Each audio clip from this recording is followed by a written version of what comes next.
many of you have given a compliment to your closest friends before? Now, how many of you have given a compliment to someone you've never met before? Did you feel like it was more difficult to approach that person than someone you were used to? Well, most people tend to feel that way. Sometimes so much so that they end up not approaching that person at all. Now, I know what you're thinking. Why? Why would I want to talk to this complete stranger? What if they want to harm me? No, obviously, I'm not telling you to go out and talk to every single person you run into. You need to use your common sense a bit. Look at your surroundings, the time of day.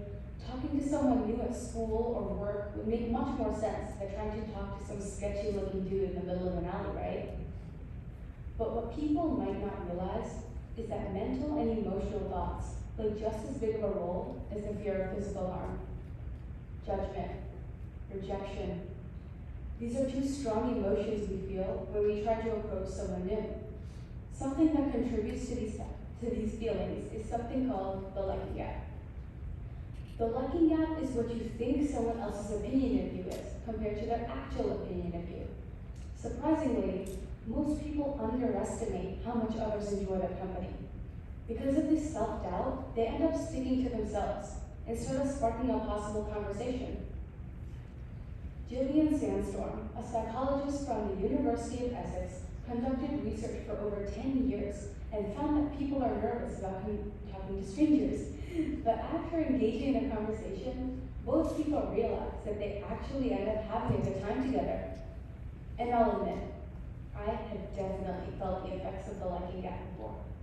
For most of my life, actually, I didn't talk to anyone besides my small group of friends because I was worried about what they would think of me.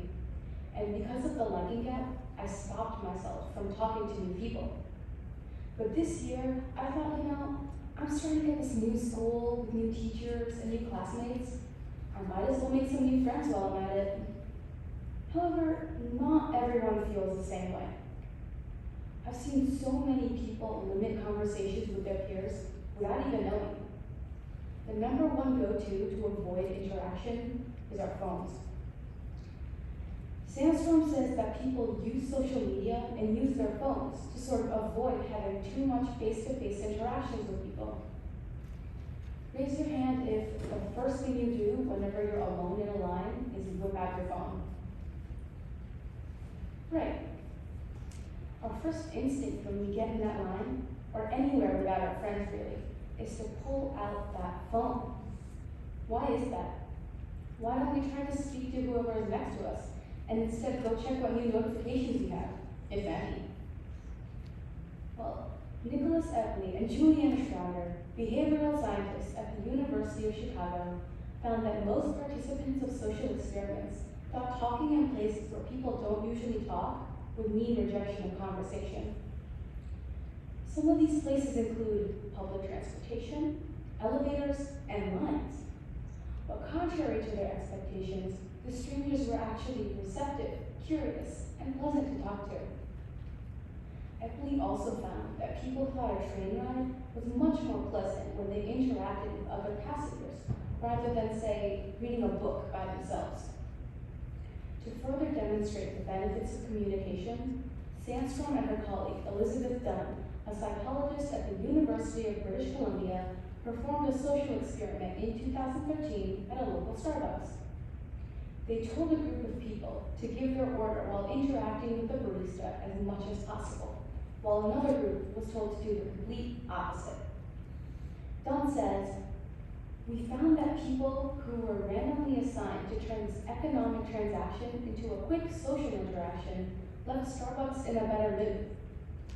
Starting a talk with someone you usually wouldn't makes you feel better and more confident about yourself.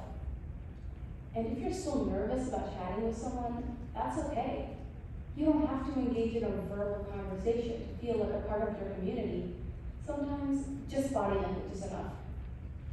Kipling Williams, a psychologist at Purdue University, conducted a social experiment where a young woman asked 3 different groups of people, once while making eye contact and smiling, another while just making eye contact, and the last while completely ignoring them. Williams recorded how each group felt after the woman passed them. He found that just that brief acknowledgement, that brief glance, with or without a smile, made them at least feel temporarily more socially connected. The truth is, people feel seen when they're acknowledged, even if it's the smallest of actions, like making eye contact. What's even more astonishing is that conversations with people you don't know can sometimes be more engaging than with people you do know, according to Karen L. Fingerman, a psychology professor at the University of Texas.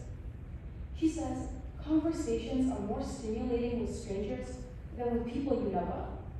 Now, you might be saying, no way that's true. Actually, it kind of is. People in close relationships tend to have a bias towards each other. They expect the other to understand how they're feeling without having to say anything, which puts a lot of pressure on them to say what you want to hear. However, when you're with someone new, you have to start completely from scratch, and this results in a more thorough talk with a more genuine response.